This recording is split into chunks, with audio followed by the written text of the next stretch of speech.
당신이 지금 불행한 이유는 단 하나입니다. 타인의 평가를 너무 신경 쓰기 때문이죠. 아침에 눈을 뜨는 순간부터 밤에 잠들 때까지 우리는 끊임없이 다른 사람들의 시선을 의식하며 살아갑니다. 이 옷이 이상하게 보이진 않을까? 저 말을 했을 때 나를 어떻게 생각할까? 내 선택이 잘못됐다고 판단하진 않을까? 이런 생각들이 당신의 하루를 지배하고 있다면 지금부터 이 이야기를 꼭 들어보시길 바랍니다. 모든 고민의 뿌리에는 타인이 있습니다. 혼자만의 문제라고 느꼈던 걱정도 가만히 들여다보면 다른 사람의 시선이나 평가를 의식하고 있는 경우가 많죠. 눈치를 많이 보는 사람들의 특징을 보면 자기보다 타인의 반응을 먼저 살핍니다. 말을 하기 전부터 이 말 해도 될까를 고민하고 상대의 표정이나 말투 변화에 쉽게 신경을 씁니다.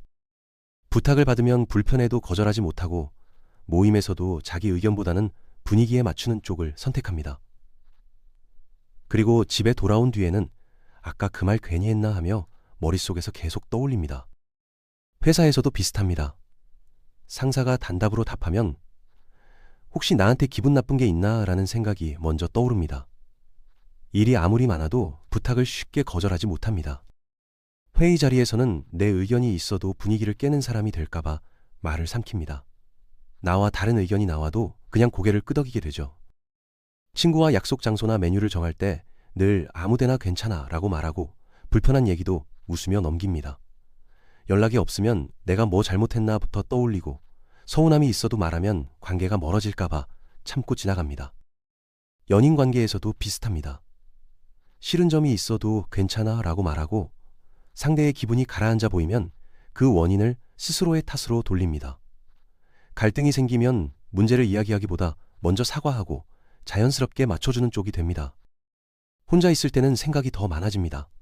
하루가 끝나면 오늘 있었던 일들, 했던 말과 행동을 하나씩 떠올리며 되짚고 남들은 신경도 안 쓰는 일을 혼자 오래 붙잡고 있습니다. 눈치를 많이 보는 사람들의 공통된 패턴은 싫다는 말보다 사과가 먼저 나오고 선택은 늘 상대에게 맡기며 갈등이 생기면 내가 참으면 된다고 생각합니다. 그래서 관계는 편안하기보다 늘 긴장된 상태로 유지됩니다. 눈치를 많이 보는 사람은 상대를 배려하는 사람이기보다 관계를 잃지 않기 위해 스스로를 억누르는 사람인 경우가 많습니다. 이들은 갈등을 극도로 불편해하고 누군가 불편해 보이면 그 원인이 자기일까봐 불안해합니다. 그래서 스스로를 계속 조정하며 살아가는 거죠.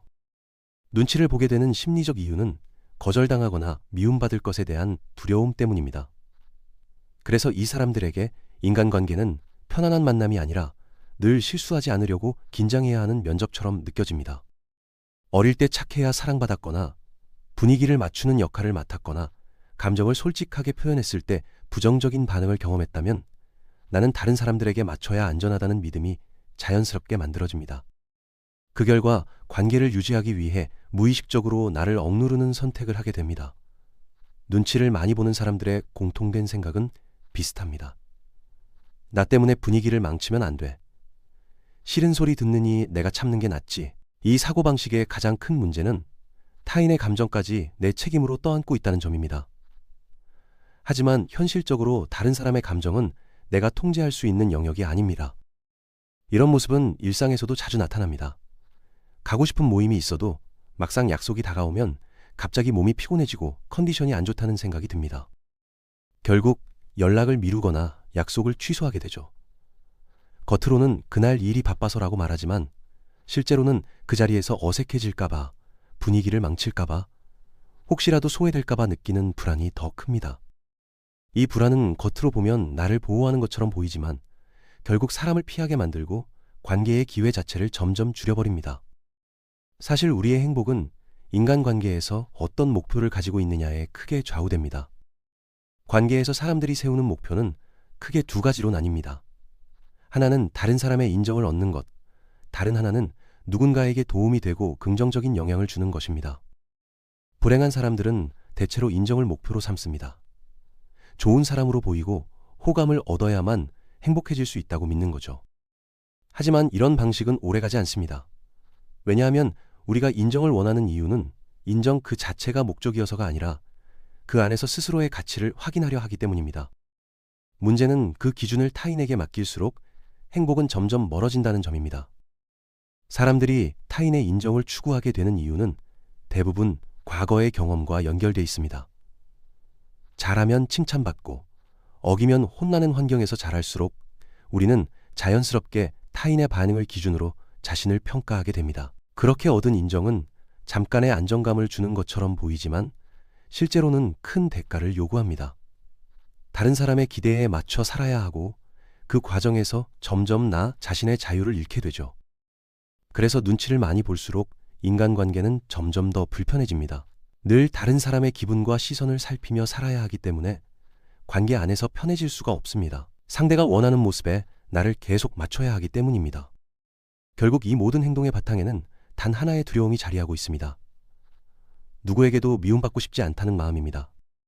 하지만 타인의 인정을 놓지 못하는 한 우리는 자유로워지기 어렵습니다. 칭찬을 받는다는 것은 결국 다른 사람의 기준으로 괜찮다는 평가를 받는다는 뜻이기 때문입니다. 그 기준은 언제나 상대에게 있고 칭찬을 목표로 삼는 순간 우리는 그 기준에 맞춰 살아갈 수밖에 없습니다. 그 과정에서 자연스럽게 나 자신의 선택과 자유는 점점 제한됩니다. 문제는 여기서 끝나지 않습니다. 다른 사람의 인정을 목표로 삼는 삶은 근본적으로 만족스럽지 않을 뿐 아니라 애초에 달성하기도 매우 어려운 목표입니다. 인정은 대부분 타인의 기대에 달려있고 그 기대는 내가 아무리 노력해도 완전히 통제할 수 없는 영역이기 때문입니다. 그래서 최선을 다해도 누군가는 끝내 만족하지 않을 수 있습니다. 이렇게 인정이 더 이상 잘 주어지지 않는 상황이 반복되면 불행한 사람들은 방향을 바꾸게 됩니다. 계속 애쓰는 대신 아예 시도하지 않기로 선택하는 거죠. 그리고 그 선택을 정당화하기 위해 두려움이나 자기 혐오 같은 감정을 키웁니다. 나는 원래 못해, 나는 부족해 같은 생각들이 바로 그 예입니다. 하지만 중요한 점이 하나 있습니다.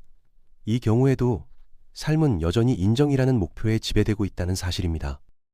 겉으로는 포기한 것처럼 보이지만 사실은 완전히 놓지 못한 상태인 거죠. 그래서 이루지 못한 것에 대한 고통은 계속 남고 불행은 오히려 더 깊어집니다. 여기서 한 단계 더 나아가면 어떤 사람들은 스스로에게 근본적인 결함이 있어서 어차피 누구에게도 인정받을 수 없다고 믿기 시작합니다. 이렇게 믿으면 더 이상 거절당할 위험을 감수하지 않아도 되기 때문입니다. 하지만 이 생각은 결국 나는 바뀔 수 없다는 결론으로 이어지고 사람을 절망과 무기력 속에 가둬버립니다. 외부 인정에 대한 집착은 자존감에만 영향을 미치는 것이 아닙니다. 건강한 인간관계를 맺는 것 자체도 점점 어렵게 만듭니다. 그 가장 큰 이유는 불행한 사람들이 종종 인생을 경쟁처럼 바라보기 때문입니다. 그들은 주변 사람들을 함께 가는 동료가 아니라 비교 대상, 경쟁자로 인식합니다. 그래서 누군가가 잘 되면 기뻐하기보다 그 순간 자신이 뒤처진 것처럼 느끼게 되는 거죠. 인정 욕구가 관계를 해치는 또 하나의 이유도 있습니다. 관계를 자연스러운 교류가 아니라 희생과 교환으로 바라보게 만든다는 점입니다. 늘 참고 맞추고 배려해왔기 때문에 마음속에는 이 정도 했으면 나도 뭔가는 받아야 하지 않나 라는 기대가 조금씩 쌓입니다. 그리고 그 기대가 채워지지 않으면 그 감정은 서운함을 지나 분노로 바뀝니다. 예를 들어 친구를 위해 큰 노력을 했는데 고맙다는 말이나 비슷한 행동이 돌아오지 않으면 괜히 억울하고 허탈해지는 경우가 있습니다. 이때 이미 관계는 호의가 아니라 거래에 가까워진 상태입니다. 상대는 자발적으로 한 게 아니라 보답해야 할 의무처럼 느끼게 되고 그 순간부터 관계에는 보이지 않는 긴장과 갈등이 생기기 시작합니다. 그래서 눈치에서 벗어나기 위한 첫 번째 핵심은 모든 감정에 반응할 필요는 없다는 걸 아는 것입니다. 상대가 불편해 보인다고 해서 그 원인이 반드시 나일 필요는 없습니다. 상대의 기분은 상대의 몫이고 내 선택과 태도는 내 몫입니다. 이 경계를 분리해서 생각하는 것이 변화의 출발점입니다. 눈치를 줄이기 위해서는 아주 작은 연습부터 시작하면 됩니다. 처음부터 크게 달라질 필요는 없습니다. 바로 대답하지 않고 생각해볼게 라고 말해보는 것, 불필요한 사과를 먼저 하지 않는 것, 길게 설명하지 않고 이번엔 어렵겠어 라고 말해보는 것만으로도 충분합니다. 이 작은 행동들이 뇌에 이렇게 알려줍니다. 나는 나를 지켜도 괜찮은 사람이다. 그리고 정말로 내가 누군가에게 도움이 되고 있다는 감각이 생기기 시작하면 굳이 다른 사람의 인정에 매달릴 필요는 점점 줄어듭니다. 이미 스스로 알고 있기 때문입니다. 나는 누군가에게 의미 있는 존재다라는 사실을요. 그래서 칭찬이나 인정을 애써 구하지 않아도 마음이 흔들리지 않습니다. 반대로 인정에 강하게 집착하는 상태는 아직 어디에도 충분히 속해 있다는 감각이 없고 자기 자신을 있는 그대로 받아들이지 못하며 타인과 편안하게 연결되거나 도움을 주는 경험이 부족한 상태라고 볼 수 있습니다. 그래서 눈치를 줄이는 과정은 결국 타인의 기준이 아니라 내 기준으로 관계를 맺는 연습이기도 합니다. 여기서 행복한 사람들과 그렇지 않은 사람들의 가장 큰 차이가 드러납니다. 행복한 사람들에게 다른 사람을 돕는 일은 이타적인 희생이 아닙니다. 그들은 주로 자기 자신을 위해 돕습니다. 이 말이 이기적으로 들릴 수 있지만 사실 전혀 문제가 되지 않습니다. 만약 인생의 목적이 스스로를 행복하게 만드는 것이라면 말이죠. 다른 사람을 도울 때 느끼는 만족감과 성취감이 그들에겐 자연스러운 보상이 됩니다. 그래서 아무것도 기대하지 않고도 기꺼이 도울 수 있습니다. 행복하기 때문에 생기는 도움의 욕구는 그저 올바른 사람이 되어야 한다는 의무감보다 훨씬 강한 동기가 됩니다. 반대로 좋은 사람으로 보이기 위해 자기 희생을 반복하는 태도는 사실 인정 욕구의 또 다른 모습일 뿐입니다. 칭찬받기 위해, 미움받지 않기 위해 하는 희생은 결국 나를 더 지치게 만들 수밖에 없습니다. 사람은 무언가를 대단히 해내지 않아도 그 자체로 누군가에게 의미가 될 수 있습니다. 우리는 원래 서로에게 영향을 주고받는 존재이고 특별한 성과가 없어도 함께 존재한다는 사실만으로 충분한 경우가 많습니다. 이렇게 생각하는 사람들은 무언가를 이뤄야 가치가 있다가 아니라 지금의 나도 이미 의미가 있다는 기준으로 살아갑니다. 그래서 실수해도 남들보다 부족해 보여도 자기 자신을 완전히 부정하지 않습니다. 이 기준이 생기면 타인의 성공은 더 이상 위협이 되지 않습니다. 누군가 잘 된다고 해서 내 가치가 줄어드는 게 아니라는 걸 알기 때문입니다. 삶을 경쟁처럼 보지 않게 되고 비교 역시 자연스럽게 줄어듭니다. 행복한 사람들은 미래의 목표를 버리지 않습니다. 다만 언젠가 잘 되면 행복해질 거야 라고 미루지 않고 지금 살아가는 과정 안에서 의미를 찾습니다. 그래서 삶이 언제 끝나더라도 허무함보다 잘 살았다는 감각을 남길 수 있습니다. 그리고 한 가지 분명한 사실이 있습니다. 어떻게 살아도 누군가는 당신을 좋아하지 않을 겁니다. 이건 피할 수 없는 현실입니다.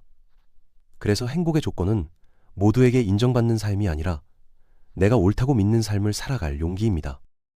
눈치를 줄이는 건 이기적으로 변하는 게 아닙니다. 관계 안에서 나를 존중하는 기준을 세우는 일입니다. 모두에게 좋은 사람일 필요는 없습니다. 누군가에게 불편한 사람이 된다고 해서 인생이 망가지는 것도 아닙니다. 우리는 매일 수많은 선택을 합니다. 그 선택이 정말 나를 위한 것이었는지 아니면 타인의 시선을 먼저 의식한 결정이었는지 한 번쯤은 돌아볼 필요가 있습니다. 타인의 기대에 맞춘 삶은 겉으로는 안전해 보일 수 있습니다. 하지만 그 대가는 분명합니다. 자유를 조금씩 내려놓게 되고 어느 순간부터는 내가 뭘 원하는지도 모르게 됩니다. 미움받을 용기란 무례해지라는 말이 아닙니다. 모든 사람을 만족시킬 수 없다는 사실을 받아들이고 그럼에도 내 기준으로 살아가겠다고 선택하는 태도입니다. 누군가는 당신을 이해하지 못할 수도 있고 싫어할 수도 있습니다. 그래도 괜찮습니다. 이걸 이해하는 순간 타인의 평가에 매달릴 이유가 줄어듭니다. 사람들의 시선이 짐처럼 느껴지지 않고 관계도 훨씬 가벼워집니다. 비교와 경쟁 대신 응원과 공감이 들어오기 시작하죠. 이게 바로 미움받을 용기가 만들어내는 변화입니다. 하루를 시작할 때를 떠올려 보세요. 오늘 뭘 해야 하지로 하루를 여는지 아니면 사람들이 나를 어떻게 볼까를 먼저 떠올리는지 이 작은 차이가 하루의 분위기를 바꾸고 쌓이면 삶 전체를 바꿉니다. 타인의 시선을 기준으로 사는 사람과 자기 기준으로 사는 사람의 삶은 겉보기엔 비슷해 보여도 느끼는 자유와 편안함은 전혀 다릅니다. 눈치를 많이 보며 살아온 사람들은 사실 누구보다 섬세하고 관계를 소중히 여길 줄 아는 사람들입니다. 이제는 그 감각을 남을 맞추는 데만 쓰지 말고 나를 지키는 데에도 써도 됩니다. 조금 덜 맞춰도 괜찮고 조금 불편하게 보여도 괜찮습니다. 당신이 당신 편이 되는 순간 삶은 지금보다 훨씬 가벼워질 수 있습니다.